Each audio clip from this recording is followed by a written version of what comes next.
किसी कार्यालय में छोटा सा काम करवाने के लिए कानून सहारा बनने के बजाय कभी कभी परेशानी का कारण क्यों बन जाता है।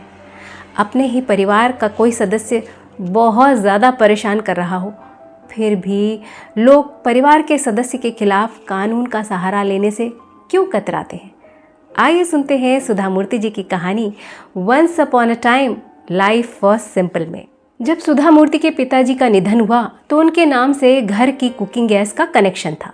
उनके जाने के बाद सुधा जी को लगा कि अब उनके नाम से गैस कनेक्शन रखना ठीक नहीं है, इसलिए कनेक्शन को अपने नाम ट्रांसफ़र कराने के लिए वो गैस एजेंसी गई।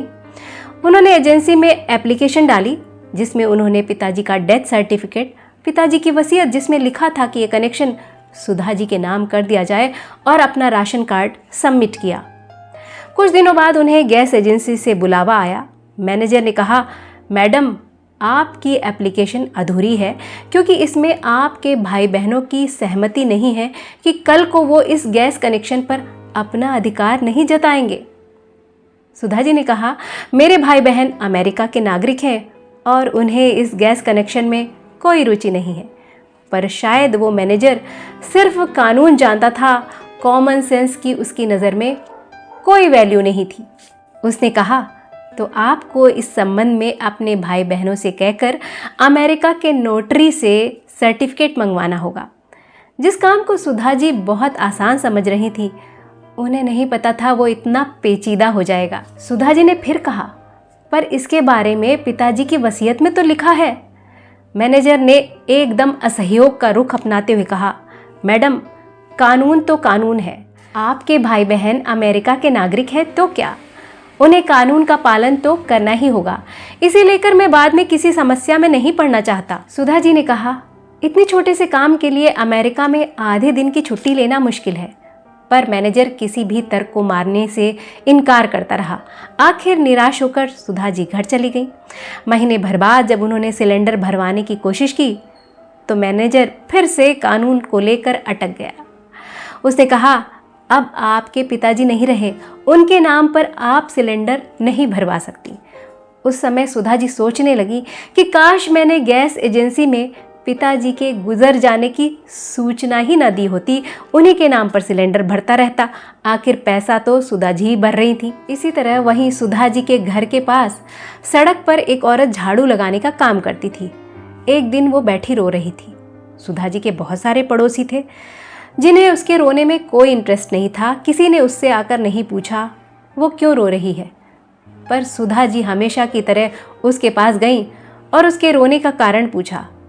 उसने कहा, मैडम मेरा पति आए दिन शराब पीकर मुझे बुरी तरीके से पीटता है। सुधा जी ने जब उसके पति से बात की और उसे समझाने की कोशिश की तो उसके पति ने हेकड़ी दिखाते हुए कहा, मैडम आप अपने काम से काम रखो ना, ये मियाँ बीवी के बीच की बात है, आप बीच में टांग क्यों अड़ा रही हो। अगर मेरी पत्नी को मुझसे कोई प्रॉब्लम होगी तो वो वकील के पास जाएगी, कानून का सहारा लेगी। कानून की बात आते ही सुधा जी सोचने लगी कि कानून में पढ़ना कितना मुश्किल होता है।